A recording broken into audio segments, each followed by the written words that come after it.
Hi everyone. So on our latest reset webinar, we were talking about how in moments of intense suffering, so when the whole system is going into a sort of survival meltdown and there's intense shame or need or fear, there's this desire to flee or to fight or to people please, to fawn, to save our lives really, because it looks like the the truth of us is under threat when it's not, when there's no physical danger whatsoever.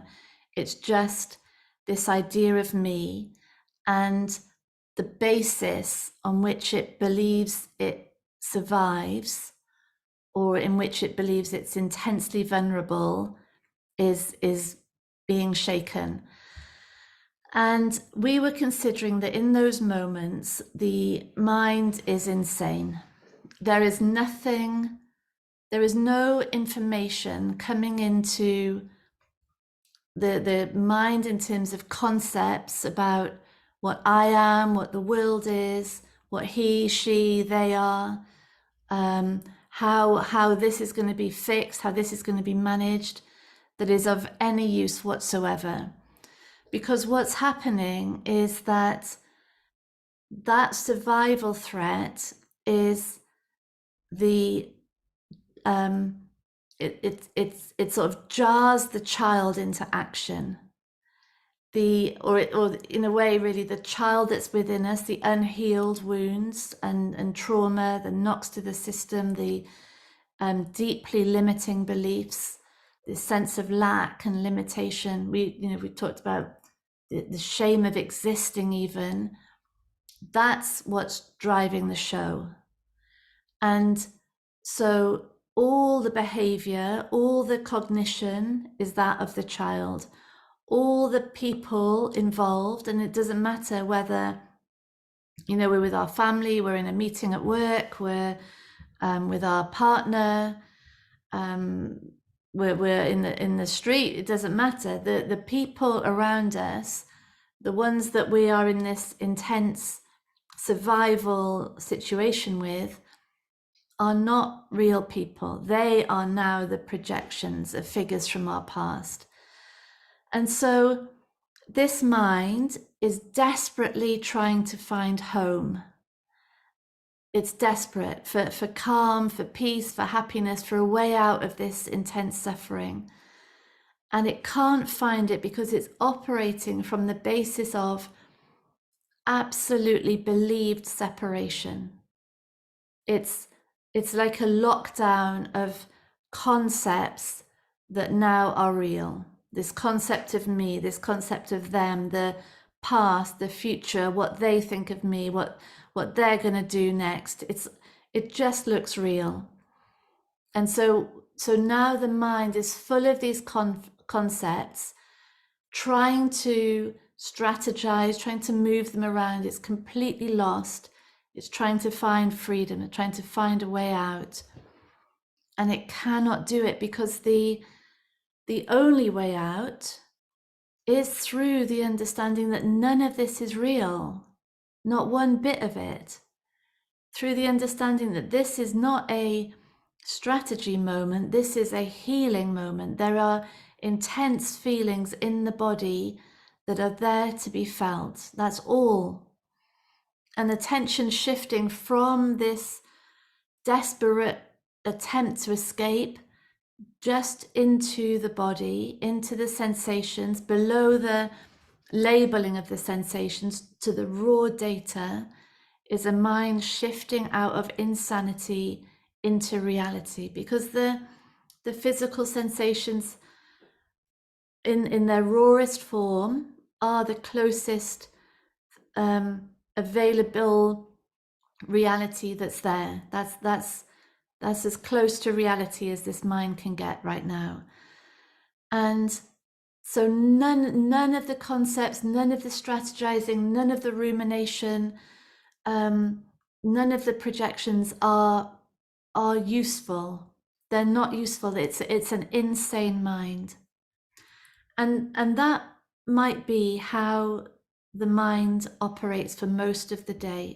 We might wake up, and then from a mind blissfully unconscious, on it switches, suddenly identified, wake up, eyes open, shame, fear, insecurity, anger, need, limitation, unworthy, lack, and that might be kicked in. That's it now for the day. And the only relief from that incessant identification is when the mind is turned off through whatever practices we have, to find some form of relief, to turn off the narrative, turn off the rumination. And so that's why the mind in a conversation about reality can have it has a very bad reputation, because it looks like the mind is responsible for all suffering. And so we're just desperate. We'll do anything. We'll do anything to get rid of that mind. But really, and then so this is what someone asked then in the webinar. What the F is the mind for then? And she didn't use the abbreviation, but I will. What's it for? Why have we got one? Because it's a superpower. That's why. Because it's the heart of creation, conceptualization, analysis, investigation, exploration.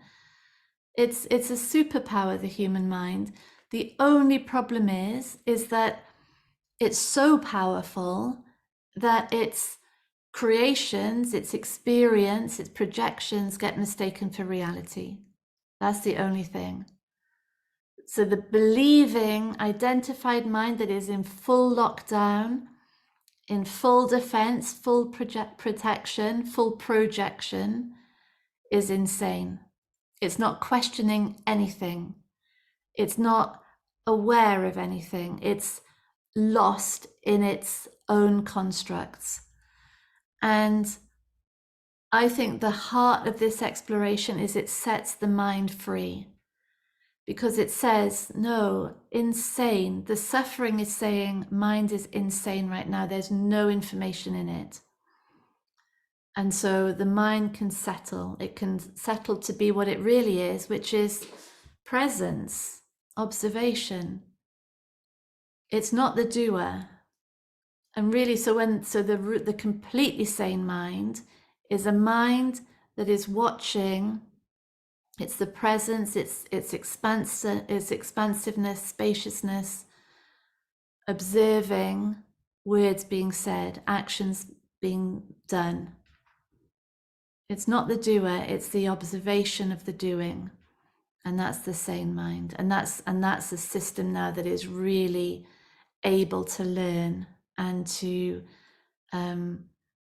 become deeply accountable for everything that it generates, because it's automatically being generated according to what's being learned. No one's doing it. So the mind set free now is available for upgrading, for learning, for unlearning, for inquiry and exploration, for creation, for imagination, storytelling, for drama, for culture. So much stuff that just doesn't have to be believed as the reality of me.